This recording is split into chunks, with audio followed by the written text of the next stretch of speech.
Hello guys, welcome to second lecture of our Excel series. In this class, I would tell you about advanced Excel functions. So these are some of the advanced Excel functions and are very useful while doing data analysis. I will talk about sum if, count if, what is logical and logical or, and if error. Other than that, I would also talk on some financial functions like PV, which is present value, FV, which is future value, PMT, which is used for calculating the EMI, IRR, which is the internal rate of return, and NPV, which is the net present value. So I will tell you in brief about how these functions work. I would also tell you about standard deviation, variance, covariance, and how to calculate them on Excel. For explaining this purpose, I have just created a sample data with three columns: name, country, and score. So we have three countries: US, UK, and India, and these many students whose corresponding scores are given there. Okay, so now if I need to find out what is the total score of candidates from India, which means if I need to find out what is the addition of the score of all the candidates who were from India, then how would I do it? So from that I have for that I have a function known as sumif. I write equals to sumif and Excel gives the description as adds the cell specified by a given condition or a criteria. For this particular problem, the criteria is the student should be from India and we need addition of their corresponding score. So I just press tab. Then I would select the range. This is the range. Okay. Then I would select the criteria. The criteria is India, as the students we want are from India. Then I would collect the select the sum range. So this is the sum range, so that I'll get the addition of all the numbers in this range, and I get 186. Okay. Similarly, we can do it for USA, students from USA and students from UK. So I would write equals to sumif, then select the range, then select the criteria, which is USA, then the sum range, we will get the score. Similarly, sumif for UK, select the range, give the criteria is UK, select the sum range, and we will get the answer. So this is how sumif is used. Similarly, I would just add a row here. For that, just click here and click Alt Control plus Shift. This is sum. If I need to count how many students are from India, USA, UK. Similarly, so for that I would use the COUNTIF function. I would write equals to COUNTIF, select the range, then the criteria, which is India. So I would get so there are two students from India.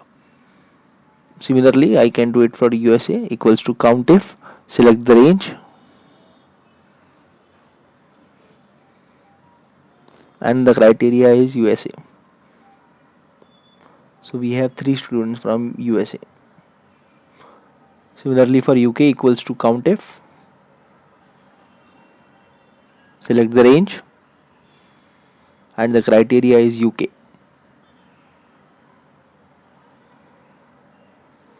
We also have other functions like average, if, etc. You can see it in formulas. Average will give the average instead of sum that we did earlier. There is a AND function and OR function, which are known as the logical functions. I can get true or false as the output given a certain condition. For example, if I type equals to and put logical condition 1 as F10 equals to UK and this score is greater than say 85,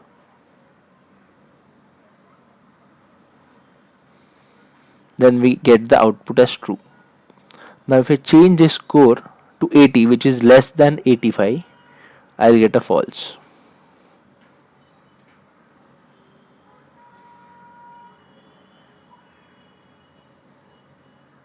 So the output is false. So, but this is not the case in case of OR. If any one of the condition is true, then the output will be true. In this case, we put the condition 1 and condition 2 as the same which we did in last. Still it's giving true, even if the only one condition is true, that is the cell F10 equals to UK, and condition 2 is false. Thus, in case of OR, any one condition is true, then the output will be true.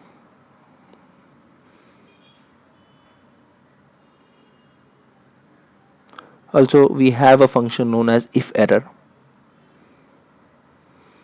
So if I write 12 by 0, I get an error. So if I need to remove this error, I use if error. So I would type equals to if error, which basically will return a value which in case an error comes as an output. Consider this example. I write 1 here and 2 here. Then I divide 1 by 2, which gives me 0.5. Now if I add if error before this formula, the formula would be put in the value argument,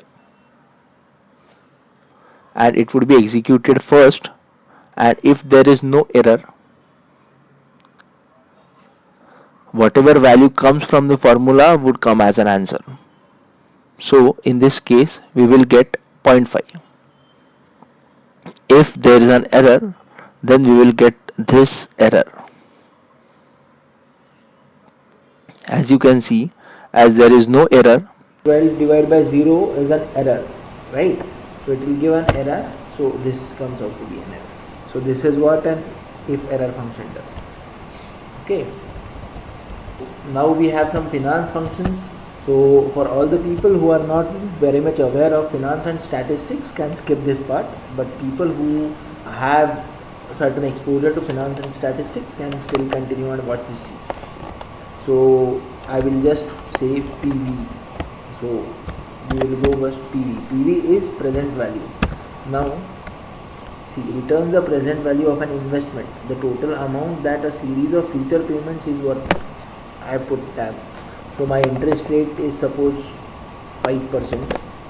My period N per is periods. So I am say I have 5 years investment.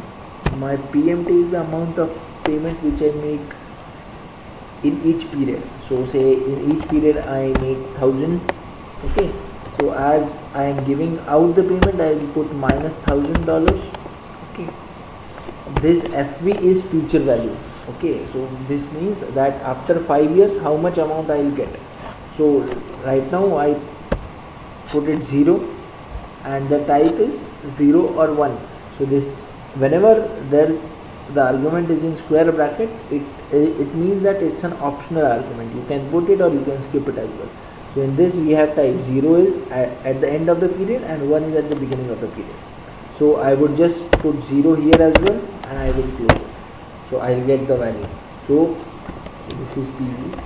Similarly, we have function NPV. If you click on NPV, first of all, returns the net present value of an investment based on a discount rate and series of future future payments, negative values, and income. So the rate is say 10%. Right now, the value of so these are basically the cash flows. So I'll give minus 100, then I say minus 200, then minus 300, and just close the bracket. So the NPV comes out to be 481. IRR basically returns the internal rate of return of a series of cash flows. You just take any series of cash flow. So I will just take some values here. Okay, I will take 3 values itself, and guess is again 0 or 1.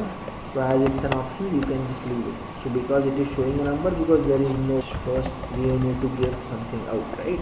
So if I say these are some of the financial formulas. You can again go to formulas, financial, and there are many formula. You just can click on any of it and it will give you the details. So basically what all arguments go in that formula. For example, in PV rate goes now n per is period, number of periods. Payment is the amount which you pay every period. FA is future value, type is given, and they also give what exactly the function does. Okay, and they also give the result, and you get a help on this function. If you need to just go on and search by your own, so there you can do it. So similarly, we have statistical functions as well. You just need to, so if I need to find the standard variation, so STD, so I am trying to standard deviation and I give the series. So this is the series I put, so I will get the standard deviation. Again, if I need to find the variance, there is a formula bar. This is the variance, so it will give you the variance. You just get the cash flows, you will get variance. You will also get the covariance directly. Covariance.q means for the population, .s it's for the sample.